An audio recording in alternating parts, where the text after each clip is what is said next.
Okay, here's where I could tell you about the treatments, about how they made my skin crawl, how I rejected my intuition anyway, because every adult and authority figure around me assured me that he was the only option.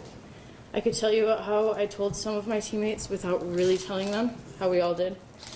How I hid it from my parents because, in Larry's words, they wouldn't understand.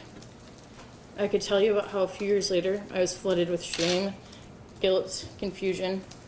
How I felt I'd been violated but was stifled by an inability to comprehend that this as a reality, as my reality, because how could someone so distinguished and trustworthy commit such an intrusive act of violence again and again and again? I could tell you about what followed, the panic attacks, the nightmares, the desperate desire to tuck it all away to never be recovered. I could tell you... Okay. I could tell you about how it wreaked havoc on my relationship with my parents.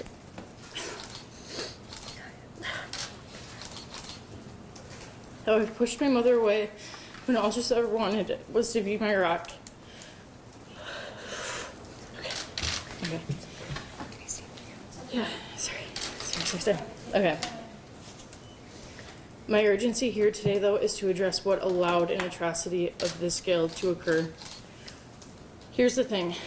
As detectives, attorneys, and survivors have previously noted, a pedophile cannot flourish in the way Larry did in an environment that is not conducive to his behavior.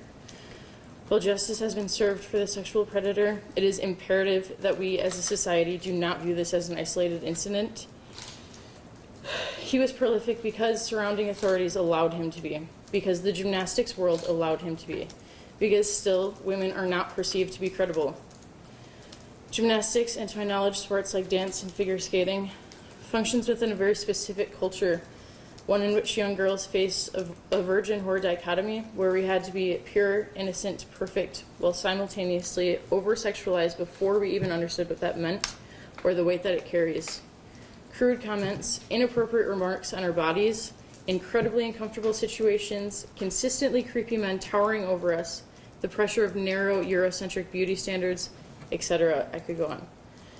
Our bodies did not belong to us. Our experiences, physical and emotional, were constantly invalidated, and we learned early on not to question authority, to not expect respect from men. We were, quite literally, judged for our every move, every hair out of place, every ounce of fat carried by our overworked muscles. The strict demand to be thin alongside the enforcement of unhealthy dieting led to an alarming rate of disordered eating and lasting battles with body image. Coaching by fear, intimidation, shame, and explicit favoritism was the norm. While I was not treated nearly as poorly as many of my teammates, I witnessed the horrors endured by others, and that alone is enough to stand against it. This is why it comes as no surprise to me that Larry was able to continue his practices for as long as he did. We'd been conditioned for years to obey at all costs.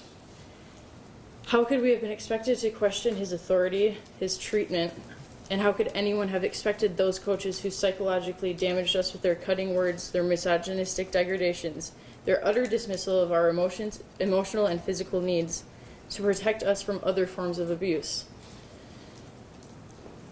My mother once told me, if a boyfriend ever treats you the way John does, leave him.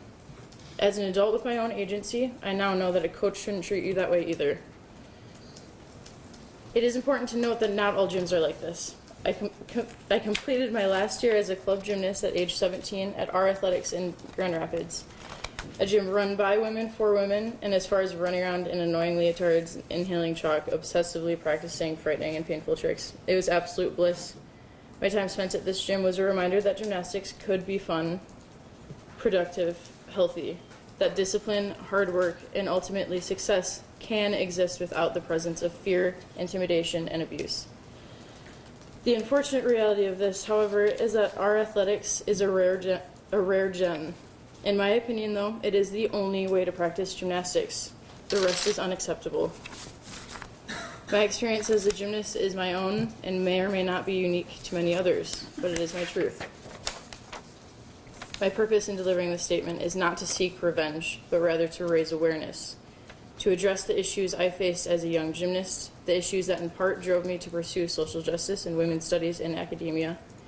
My hope is to create a safer space for young gymnasts and to encourage those within the sport and otherwise to speak up. The years I spent at as a Twist Stars gymnast made it clear to me that Geddert's gym practiced an overall lack of respect for women.